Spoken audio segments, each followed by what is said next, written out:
Los bandidos de Río Frío, de Manuel Paino. Segunda parte. Capítulo 54. Celos indiscretos.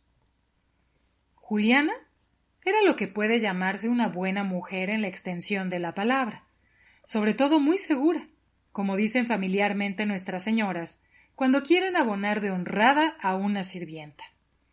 En efecto, los relojes, las piedras preciosas, los pedacitos de oro y de plata los arreglaba todos los días Juliana en la mesa y cajones de su amo el platero, sin que en años le hubiese faltado la más insignificante cosa, pues hasta las perlitas que solían caer al suelo las levantaba al barrer y las echaba en una cajita de cartón, sin decir una palabra ni hacer mérito de ello. En cuanto a su ocupación principal en la cocina, difícil hubiera sido encontrar quien la mejorase. Por inclinación y especiales disposiciones de su naturaleza, era una buena cocinera, pero ella había querido perfeccionarse y sobresalir en su noble arte, adquiriendo recetas de guisos, pasteles y dulces, que por las noches escribía para que no se le olvidaran, con una letra no del todo mala, y así había logrado formar una colección que ya tenía honores de libro, pues cuando tenía por diversos ensayos la certeza de que la receta era buena, la cosía con hilo a las que ya tenía experimentadas.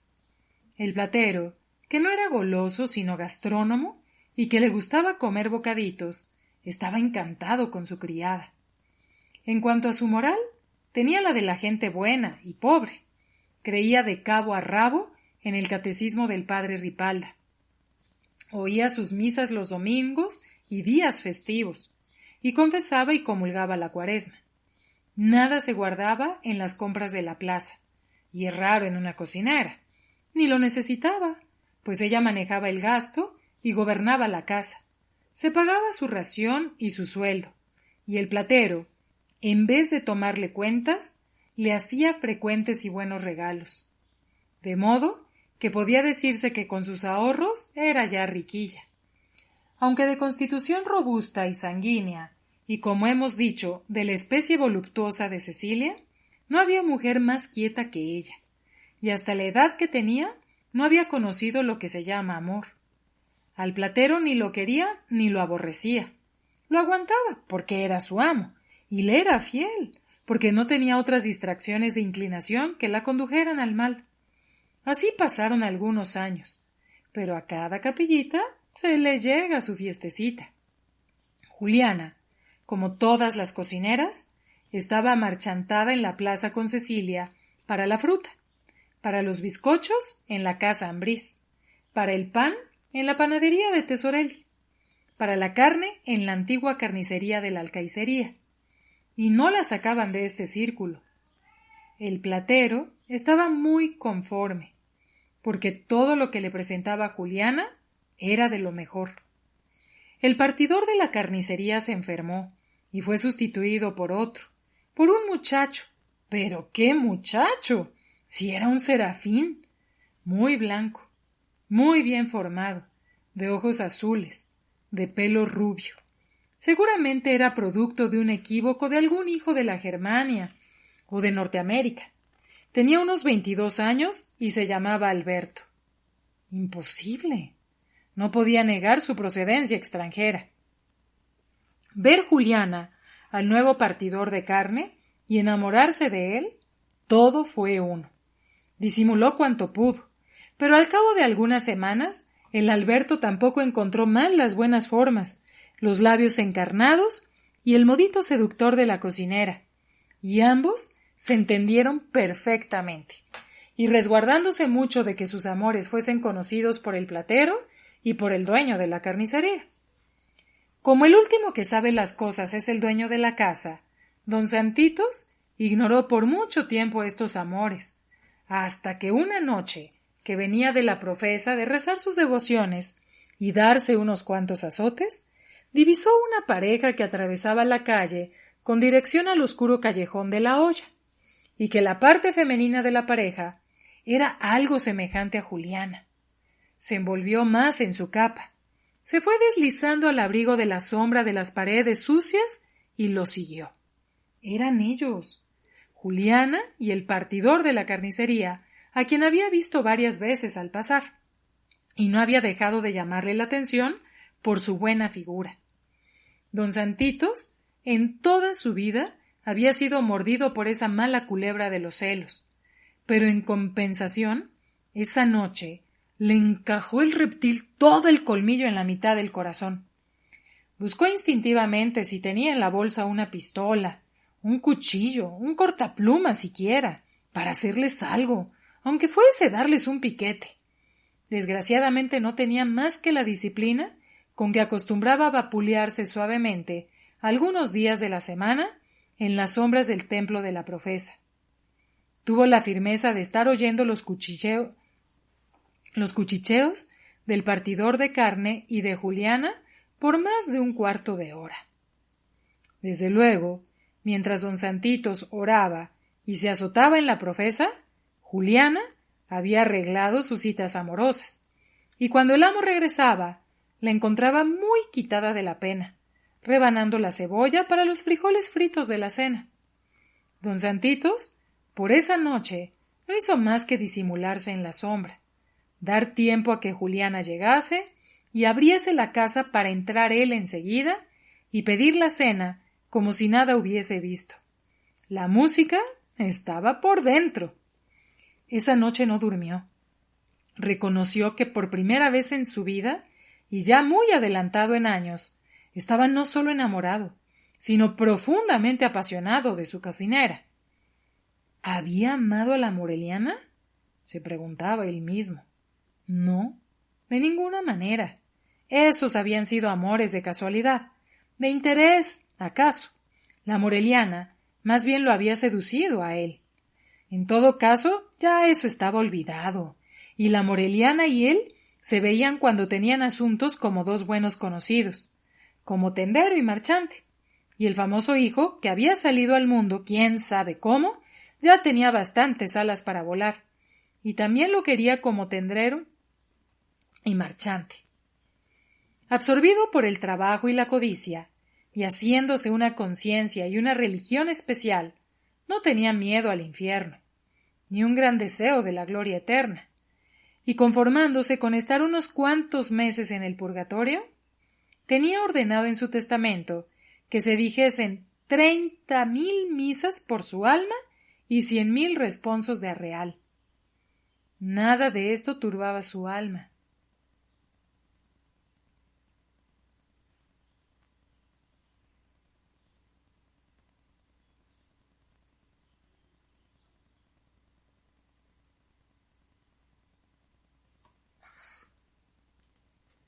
Absorbido por el trabajo y la codicia, y haciéndose una conciencia y una religión especial, no tenía miedo al infierno, ni un gran deseo de la gloria eterna, y conformándose con estar unos cuantos meses en el purgatorio, tenía ordenado en su testamento que se dijesen 30.000 misas por su alma y 100.000 responsos de arreal. Nada de esto turbaba su alma, sino el amor ardiente que tenía por Juliana, y que no había descubierto sino desde el momento en que la vio hablando en la oscura puerta de la callejón de la olla con el partidor de carne de la esquina de la alcaicería. Se volvía de un lado a otro, se retorcía como una culebra, y nada de conciliar el sueño.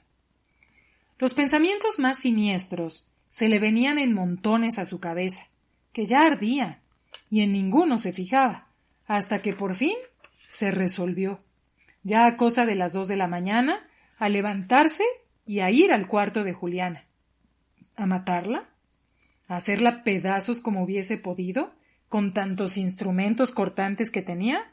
No, señor. Iba resuelto a pedirle perdón de haberla espiado, a echársele de rodillas, a llorarle como un chiquillo, a pedirle por favor que no comprase la carne en la esquina y que no volviese ni a saludar al partidor. Pero su plan, si plan era, no pudo realizarse. El cuarto de Juliana estaba cerrado con llave y aldaba. Tocó primero suavemente, después recio, después más recio, lo mismo, Oía los ronquidos acompasados que denotaban que Juliana dormía tranquilamente boca arriba, y sobre todo que no le quería abrir, y tuvo que regresar a sus piezas descalzo, encorvado, teniéndose los calzoncillos blancos y con la desesperación en el alma. Escenas singulares que cubren los techos de las casas. Desde esa noche fatal, la vida fue un infierno para el compadre. No se atrevía a decirle nada a Juliana, y disimulaba todo lo que podía, porque pensaba, y no sin razón, que a la primera palabra que pronunciara, la contestación de ésta sería coger su rebozo y largarse con el partidor. Pero cada vez más atormentado por los celos, en vez de trabajar en las alhajas del marqués de Villalegre, que estaba transformando, daba continuas vueltas por la calle para ver a su rival, que sin cuidarse de él, y con un cuchillo en la mano, cortaba los lomos de carnero y los trozos de ternera para despachar a los marchantes. En las noches, en vez de ir a escuchar al padre Abolafia de la profesa, se estaba embebido a las puertas de las casas, esperando que Juliana saliese de la suya para ir a reunirse al callejón de la olla, con su idolatrado partidor, y volvía, y se repetían las escenas de la noche primera. Y al día siguiente no tenía valor ni para levantar los ojos cuando su cocinera le servía el almuerzo. Una noche, y ya iban muchas de este espionaje, se pudo colocar el platero en la puerta siguiente en la que se ocultaban los amantes, y lo que pudo oír de amores, de promesas, de cariños y de esperanzas, porque los dos se amaban, no es para ser escrito, pero lo que coronó el amoroso coloquio fue una cascada de besos dulces y sonoros, que fueron a repercutir en el acero corazón de don Santitos. Dejó, no obstante, que los amantes se separasen. Esperó el tiempo necesario, como las otras noches, para que Juliana llegara a la casa, y después, agarrándose de las paredes, se dirigió a ella. No cenó y cayó en cama agobiado, debilitado, martirizado, hecho 1000 pedazos de dolor y de la impresión que le había causado el contacto, el choque de aquellas dos bocas frescas y juveniles. Al día siguiente, a la hora del almuerzo, el platero escupía verde. Su estómago estaba lleno de bilis, y no pudo ver con calma no sólo la serenidad, sino la cara contenta de Juliana, que parecía como rejuvenecida, como acabada de bañar, como si le hubiesen quitado 10 años de encima. Vaya, como en los días en que el platero le había tomado a su servicio. Parece que estás hoy muy contenta, le dijo el platero escupiendo en el plato una papa que desde luego le pareció no nacida o muy dura. Como todos los días, contestó Juliana con indiferencia. Cada vez haces el almuerzo peor, le dijo el platero, mirándola por primera vez con cólera. Lo mismo que todos los días, contestó Juliana, devolviéndole su mirada. Estaba ya resuelta a separarse, y ella y el partidor de carne habían encontrado colocación en una casa grande, con la condición de que antes se casaran, y estaban resueltos a casarse. Esta fue la conversación que no pudo oír el platero, no enterándose sino del final, que terminó con frases entrecortadas y la abundante cascada de besos. ¿Sabes que de pocos días acá te encuentro muy cambiada, Juliana? Volvió a insistir el platero, escupiendo otra papa, que en efecto estaba podrida. Estoy lo mismo que siempre, le respondió con la misma indiferencia. Y si el señor no está contento, no tiene más que buscar a otra. Lo que tú eres es... vaya, una ingrata. Después que te he llenado de regalos, de que tú dispones de toda la casa, de que tú eres el alma y la señora. ¿A qué sales de noche? ¿Di? Continuó el platero con cólera, aventando el plato de papas que rodaron por la mesa. Yo no salgo de noche. Sí sales. Yo te he visto. Yo te he espiado. Con tu novio. Con ese perdido de la carnicería. Al callejón de la olla, ¿no es verdad? No lo niegues. Yo te he visto no una, sino muchas noches. Y caramba, esto ya no se puede sufrir. Y el platero alzaba la voz y le metía las manos en la cara a Juliana, que se retiraba poco a poco, pero sin manifestar susto ni miedo, ni mucho menos arrepentimiento. Habla, habla, di algo en tu defensa, so puerca, soy indecente. Pues que ya lo sabe usted, le interrumpió Juliana, queriendo tomar la puerta. ¿Para qué es que me maltrate? Sí, tengo mi novio. Me voy a casar con él. No es un perdido, sino un muchacho honrado, que tiene así de casas, y hacía seña con los dedos, donde lo recibirán de criado. Y con eso y mi trabajo tengo bastante para mantenerme. La terminante declaración de Juliana encendió de tal manera el furor del platero que aventó la mesa y se abalanzó a Juliana. Pero antes de irte, te he de arrancar del pecho este collar de corales que te regalé, y has de saber lo que es un hombre ofendido, colérico y celoso. Y en efecto, con una mano le desgarró la camisa y el collar de corales, que rodaron por el suelo, y con la otra le aplicó tan formidable bofetón en las narices que con todo y ser Juliana fuerte, gruesa y grande, la hizo trastabillar, y queriendo huir, tropezó con una silla y fue de costado a herirse la sien contra el filo de un canapé, quedando inmóvil y como muerta. Luego que el platero vio correr la sangre en abundancia, volvió a su razón y se rasgó el vuelo rojo que había cubierto sus ojos. Se quedó inmóvil por un momento, pero después se hincó de rodillas, acarició a Juliana, la llamó con los nombres más tiernos, le pidió perdón, y más asustado, mirando que la sangre no cesaba de salir de la cabeza y de las narices, corrió como un loco a la cocina a buscar vinagre, diciendo «¡La he matado!». Con sus pañuelos le limpió la sangre, le puso fomentos de vinagre, diciendo «La he matado», y le dio a oler esencias, y no fue sino al cabo de una hora cuando la muchacha volvió en sí. Se solivió sobre su brazo, después se levantó, y derecha como un fantasma, sin quejarse ni hablar una palabra, y arrojándole una mirada de odio y de venganza, fuese a su cuarto y se encerró con llave y aldaba. El platero, con esta escena, quedó como muerto, y fue también después de media hora cuando pudo levantarse del canapé, donde había caído anonadado, arreglar la mesa, limpiar la sangre que había corrido por el suelo y poner en orden el cuarto donde había tenido lugar la primera y última hazaña de tan hábil y distinguido artista.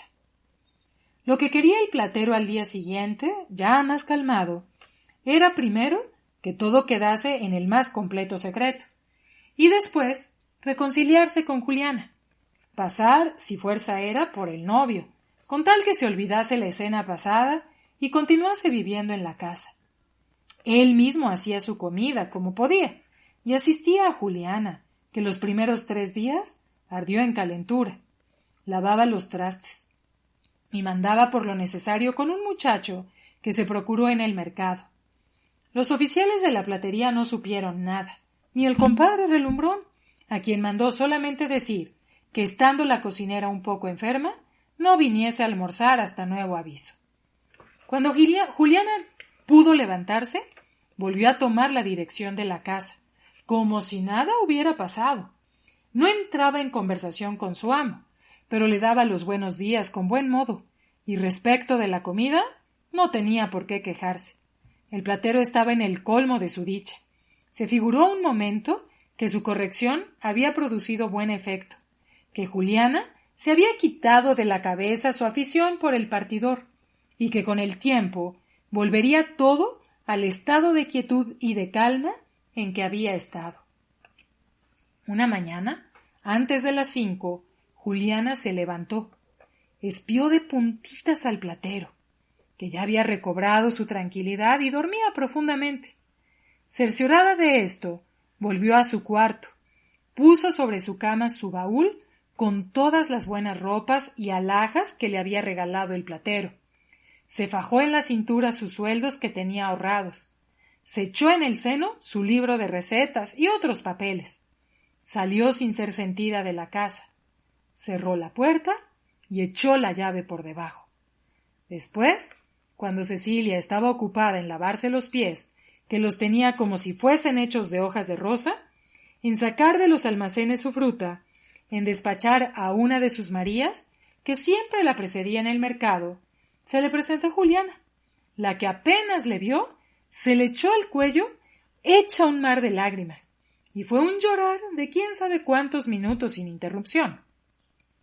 Todo el sentimiento que había guardado desde el día de la bofetada que le dio el platero, lo echó por los ojos. La venganza quedaba en el corazón. Cuando se calmó, Cecilia le dijo que se explicara, ya que ella suponía algo de grave, pues que cerca de 2 semanas habían pasado sin que fuese a la plaza. Por lo menos la creía gravemente enferma. Entonces Juliana le contó con una rara minuciosidad cuanto había oído, explicándole las relaciones que existían entre el platero, Relumbrón, el capitán de rurales, doña Viviana, el tuerto Cirilo y demás gente. Y Cecilia se agarraba la cabeza, no queriendo creer tanta atrocidad, y que personas tan ricas estuvieran complicadas con tal vil canalla. —¿Y qué quieres que hagamos? —preguntó Cecilia a Juliana cuando acabó de oírla. Tú conoces mucho al juez, es tu marchante, y te ha de hacer caso. Si yo voy sola o veo al gobernador, dirán que soy chismosa, calumniadora, me meten en la cárcel y no vuelvo a salir jamás. Cecilia se quedó pensando un momento. Después le dijo: Si estás resucita, no tengas cuidado. El señor don Pedro Martín nos oirá. Yo también le he contado algo, y tendré que contarle más. Ya estoy cansada de vivir con una espada encima y llena de zozobra, no sabiendo si ir a Chalco o quedarme aquí, y teniendo miedo de todo. De una vez acabaremos, o ellos o nosotros. Cálmate, no te acongojes, ayúdame a hacer mis cosas. Almorzaremos y de aquí nos iremos a casa del señor don Pedro Martín. Casilda no había vuelto a aparecer en casa del licenciado Olañeta. En la de Relumbrón se ocupaba todo el mundo de los preparativos de las bodas de Amparo, que deberían ser magníficas. Los presuntos reos aprehendidos cerca de la casa de Lamparilla habían declarado que las armas de diversas clases que les habían recogido eran de su oficio, que el uno era carnicero, el otro zapatero y el otro carpintero, y en efecto uno tenía un cuchillo de carnicería, otro un tranchete y otro un largo punzón. Estas eran mañas del tuerto Cirilo para cuando agarraban a sus ladrones. Lamparilla mismo había estado para su eterno asunto de los bienes de Moctezuma III, manifestándose muy tranquilo y contándole largamente muchas cosas agradables del rancho de Santa María de la Ladrillera. Así, el viejo abogado estaba fumando sus cigarrillos en el comedor, reflexionando en los antecedentes que se acababan de referir, y tratando de echar fuera de su mente los pensamientos siniestros que le había causado la visita de Casilda, cuando Coleta y Prudencia entraron a decirle que Cecilia, la frutera, que les había entregado un canasto con lo más hermoso de la estación, acompañada de otra mujer muy parecida a ella, deseaban hablarle. Sin saber por qué, al escuchar a las hermanas, dio un vuelco el corazón al licenciado que lo dejó por un instante sin aliento. Pero se repuso, saludó afablemente a las 2 mujeres, dio las gracias a Cecilia por el regalo de su excelente fruta, y seguido de ella entró en su biblioteca y cerró la puerta. Coleta y Prudencia regresaron a la cocina donde amasaban unos tamalitos para el día siguiente, que era domingo, y Clara y doña Dominga de Arratia habían prometido venir a comer, para enterarse de todo lo relativo a las bodas de Amparo. Vamos, Juliana, no hay que turbarse. Díselo todo al señor licenciado, como me lo dijiste a mí. Venimos resueltas, señor licenciado, añadió Cecilia. Y ya que sabe usted parte, sépalo todo, que es un horror, y solo porque ésta me ha jurado por la memoria de su madre que es verdad. Lo creo. Juliana estaba en efecto algo turbada, viéndose en presencia de un hombre tan severo y de aspecto tan imponente como don Pedro Martín, pero con la peroración de Cecilia y un pellizco que le dio en el brazo, recobró el uso de la palabra, sacando antes del seno su libro de recetas de guisados, pasteles y postres. Juliana, cada noche, mientras el platero estaba encerrado con el soplete desarmando las alhajas robadas que le traía doña Viviana, ella cogía su tintero y se ponía a escribir. Por ejemplo, cocada de huevos. Para un coco de reales de huevos, real y medio y cuartilla de azúcar. Medio de canela. Pesos falsos. Pasta de camote morado. Doña Viviana.